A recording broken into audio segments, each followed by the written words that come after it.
Bonjour à toutes et à tous. J'ai le plaisir pour le syndicat autonome Tout RATP d'accueillir Yves. Bonjour Réla. Yves, peux-tu te présenter? Je m'appelle Yves Rouchot. J'ai été pendant 35 ans cadre à la RATP. De 2001 à 2010, j'ai été acheteur grand projet dans le département des équipements et systèmes électriques. Et je suis retraité depuis 3 ans. Donc cette vidéo a pour objet le harcèlement moral à la RATP, phénomène qui concerne tous les salariés de l'entreprise, les agents d'exécution, au cadre et plus. Comme le démontrera ton témoignage, si je résume les faits, tu étais pendant cette période responsable d'achat stratégique. En 2009, tu écris à ton directeur pour dénoncer de graves irrégularités dans le processus d'achat de marché de 15 millions d'euros. Et à compter de cette date, toi, le professionnel reconnu par ta hiérarchie, tu commences à subir des faits de harcèlement moral, faits pour lesquels la RATP sera condamnée en 2015. En 2010, alors que tu as déjà saisi le Conseil des prud'hommes, tu dénonces une nouvelle fois les conditions irrégulières d'attribution d'un marché de 3 millions d'euros. Mais cette fois-là, la pression exercée par ta hiérarchie est telle que le médecin du travail te déclare inapte. C'est exact? Tout à fait exact. Mais avant de poursuivre, pourrais-tu nous expliquer ce qui te conduit à participer à cet entretien? La décision s'inscrit dans la logique d'action que j'ai commencée dès dès le 12 février 2015, date à laquelle la Cour d'appel de Paris a condamné la RATP à mon égard. En fait, mon objectif, c'est de dénoncer les pratiques de certains salariés et la collusion de la hiérarchie, jusqu'au plus haut niveau d'ailleurs, dans ce genre de situation. Je suis de ceux qui pensent que la transparence est le seul moyen pour lutter contre un système. Mais tu ne peux pas imaginer comme il est difficile pour un individu de se faire entendre et médiatiser. Depuis cette date, j'ai contacté des journalistes, des associations, des avocats, d'ex-juges, des députés. Et j'ai même envoyé 5 vidéos, enfin fait et envoyé sur Dailymotion 5 vidéos, avec un très faible résultat. Donc vraiment sans succès. Avant d'en venir aux faits, tu voulais nous dire quelques mots au sujet des achats à la RATP? Oui, ce que je voulais dire, c'est que les achats à la RATP, comme dans toutes les entreprises publiques, sont régis par des règles qui sont très strictes, et en particulier par le code des marchés de la RATP. Celui-ci repose sur 3 principes. Le premier principe, c'est le libre accès à la commande publique. Le deuxième principe, c'est la transparence de la procédure. Et le troisième principe, c'est l'égalité de traitement des candidats. Donc, autrement dit, le fait de favoriser un candidat, c'est pas possible. Favoriser, c'est possible, mais c'est un délit. Que ce soit volontaire ou involontaire, c'est un délit. Ok. Maintenant que tu nous as précisé cela, j'aimerais bien que tu nous expliques donc ton affaire, le déroulé. Bien, en fait, tout a commencé en 2007. En 2007, j'ai été chargé de l'achat de 3 systèmes de gestion des lignes de métro 9, 10 et 12. Après plusieurs mois de dépouillement, on a proposé à la direction générale un titulaire. Mais le titulaire proposé n'était pas celui espéré par la direction générale. Du coup, la direction générale a gelé le processus achat pendant 3 mois, volontairement. Et fin janvier, m'a demandé de relancer les négociations avec les candidats sous un prétexte fallacieux. Et tu sais pourquoi? J'en ai une petite idée, mais comme je n'en ai pas de preuves, je ne dirai rien sur cet aspect-là. Toujours est-il que j'ai écrit à ma hiérarchie pour dénoncer ça, et que peu de temps après, le lendemain à peu près, j'avais un coup de téléphone de mon supérieur hiérarchique, Olivier Saïs, en me demandant de lui transférer un certain nombre de documents. Donc je suppose que la direction a pris des mesures disciplinaires à ton égard? La hiérarchie n'a pris aucune mesure disciplinaire à mon égard, Et pourtant, les faits avaient été qualifiés, il faut que je retrouve le terme, voilà, a été qualifié par la Cour d'appel de contravention aux règles déontologiques et juridiques applicables. Autrement dit, soit les faits dénoncés étaient avérés, et à ce moment-là, les gens qui étaient fautifs auraient dû être sanctionnés, soit j'étais incompétent, et à ce moment-là, la RATP pouvait me licencier, soit pour faute grave, voire pour faute lourde. En plus, comme j'avais attaqué l'image de la RATP d'un côté, et que j'avais dénoncé des faits qui ne faux, elle pouvait m'attaquer soit pour dénonciation calomnieuse, soit pour atteinte à l'image de la RATP. Ce qu'elle n'a pas fait. Ce qu'elle n'a absolument pas fait. Et pourtant, elle avait l'occasion, puisqu'en 2009, l'affaire a commencé. En 2012, je fournissais un dossier circonstancié au déontologue de la RATP. En 2014, je fournissais le même dossier à la Cour d'appel. Et en 2015, je mettais 5 vidéos sur Dailymotion. Donc elle avait, a priori, les éléments pour pouvoir aller au tribunal. Pour aller au tribunal si c'était nécessaire. Donc tout cela, ça explique les représailles dont tu as fait part. Je ne sais pas. On m'a toujours dit que, de mon point de vue, c'était une initiative malheureuse de ma hiérarchie. Et c'est d'ailleurs Olivier Saïs qui m'a demandé, quelques semaines après, il m'a convoqué, et il m'a expliqué qu'il ne me considérait plus comme l'acheteur grand projet du département. Et donc, je n'avais plus à traiter les dossiers importants.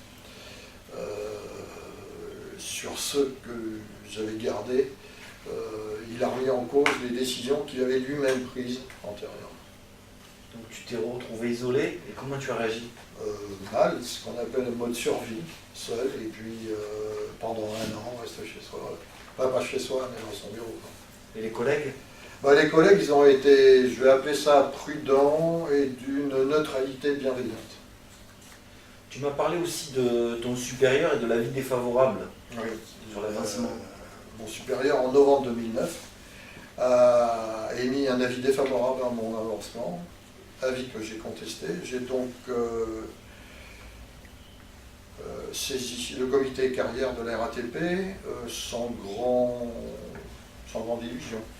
Dans la mesure où tous les membres du comité sont nommés par les hiérarchies. En plus, le débat n'est pas contradictoire, donc j'avais pas de chance. Mais je l'ai fait parce que je savais que je m'inscrivais dans un long conflit avec la RATP. Et donc, il t'a pas donné raison? Je n'ai jamais eu de réponse officielle du comité carrière. Celui qui m'a répondu, c'est Olivier Saïs. Il m'a écrit en m'expliquant... Mon supérieur. Donc c'est pas le comité carrière qui répond, c'est le supérieur qui n'a pas participé, pas que je sache, il n'a pas participé à cette réunion. Il m'a dit, suite à la réunion, il n'y a pas de raison que je revienne sur mon avis défavorable. Et voilà.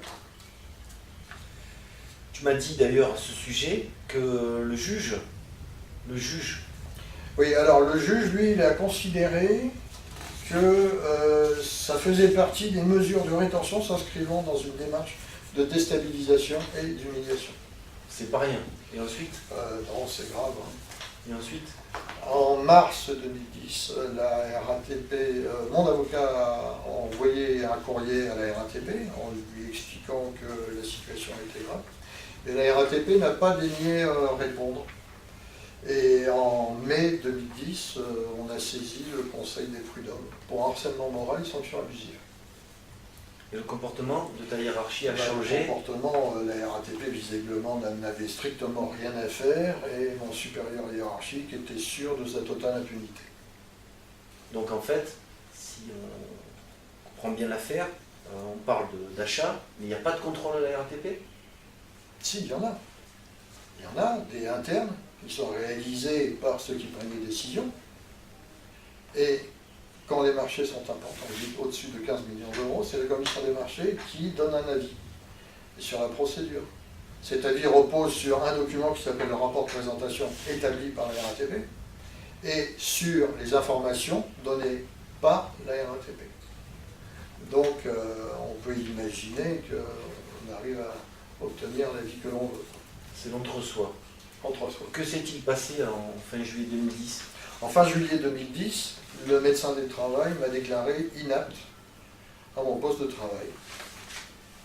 Et la hiérarchie a trouvé, comme par hasard, en l'espace de 15 jours, un poste d'adjoint au responsable qualité dans une unité opérationnelle. Un déclassement. J'appelle ça une libération. Et ta procédure alors? La procédure a été assez longue. Elle a vraiment commencé en septembre 2010. Là, la RATP a refusé toute conciliation. Elle a fait durer la procédure.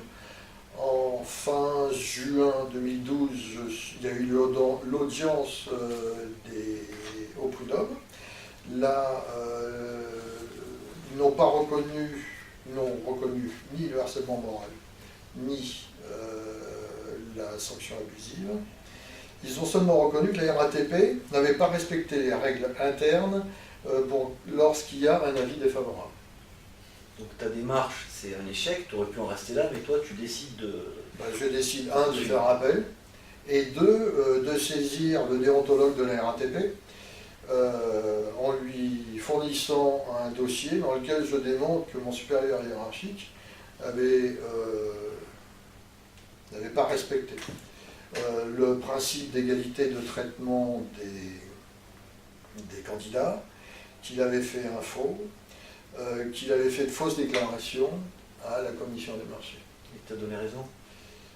Pas vraiment, il a considéré que la RATP n'avait pas commis d'irrégularité et que elle n'avait fait que protéger ses propres intérêts. Et donc comment a-t-il justifié sa décision? Il ne l'a pas justifié. Je lui ai demandé par 2 fois de m'expliquer là où je m'étais trompé dans le dossier. Jamais eu une réponse. Circuler, il n'y a rien à voir. Circuler, il n'y a rien à voir. Ensuite, tu continues? Et oui, ensuite, je continue. Donc c'est l'audience. En septembre, en juin 2014, il y a l'audience devant les prud'hommes.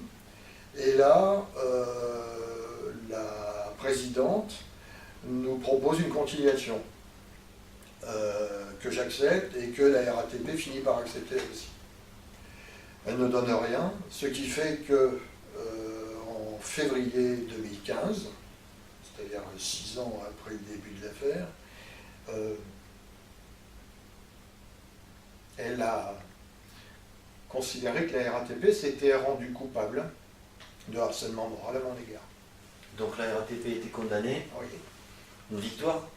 Une demi-victoire, parce que les gens qui étaient à l'origine de mes difficultés, qui se sont rendus coupables d'un certain nombre de délits, eux sont restés impunis. Il faut savoir que le directeur général adjoint est allé travailler à RFF, mon directeur est allé travailler au Grand Paris, puis est allé à RFF, que mon supérieur hiérarchique, Olivier Saïs, qui quand même a fait des fausses déclarations, qui a été finalement condamné pour harcèlement moral, lui a été nommé récemment adjoint au directeur du département. Donc c'est pas vraiment une situation une triste expérience. Oui, voilà, c'est une triste expérience. J'ai vraiment payé cher le fait d'avoir refusé d'appliquer certaines décisions, même si ces décisions étaient contraires à tous les principes de la RATP.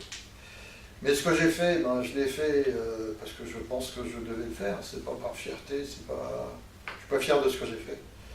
Mais je l'ai fait parce que voilà, je ne pouvais pas faire autrement. Par contre, si je dois dire quelque chose aux gens qui m'écoutent, c'est que si jamais ils veulent résister ou s'opposer à des décisions de même nature, à ce moment-là, ils n'ont pas vraiment intérêt à agir seuls, parce que c'est toujours une période qui est très longue et qui est très difficile.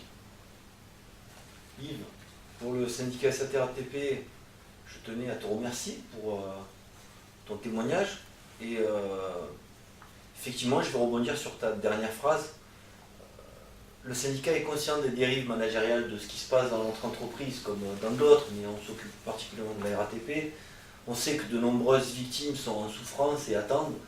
Alors on les invite à ne pas rester seuls, parce qu'effectivement le fait de rester seul, c'est pas quelque chose qui arrange, qui isole et qui fait en sorte que les victimes ne se projettent pas dans l'avenir, ne combattent pas. Nous on sera là, et on le dit encore une fois, pour accompagner les victimes de harcèlement, leur donner tout notre soutien et les accompagner dans leur démarche. Donc on suit actuellement pas mal de dossiers devant les prud'hommes. On te remercie pour ton courage, parce que c'est jamais évident de venir témoigner. Et puis on espère que ça motivera certains à continuer à avancer et continuer à se battre. Merci. Eh bien, écoute, je te remercie, Reda, de m'avoir permis de témoigner.